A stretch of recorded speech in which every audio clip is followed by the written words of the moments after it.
Hey, what's up? It's your friend Josh Burke here at the Bethlehem Area Public Library. I have a big, heavy box on my lap from our friends at Working Dog Press. And this is the new book by another friend of ours, Ray Gurz. So BAPL Books has published a couple books by local authors and poets. And this is our second book with Ray, who many of you know as a skateboarder and a musician. He's also an artist, and he's been writing children's books about some of his friends named Jacob and Ridley. And this is his new one called Jacob and Ridley Start a Band, something Ray knows a little bit about. And I'm excited to see how the book came out.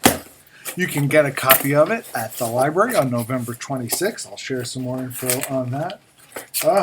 And there it is, our good friends, Jacob and Ridley by Ray Gurz.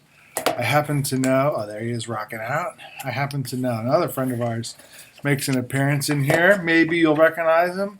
In the book, his name is Pat. He's a sound engineer. I don't know if he reminds you of anybody with a rhyming name to that.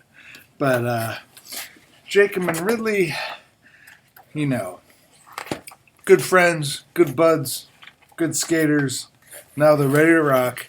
I think kids, musicians, anyone, everyone will love this book. So come pick it up at the library on November 26th or order it online, bapl.org.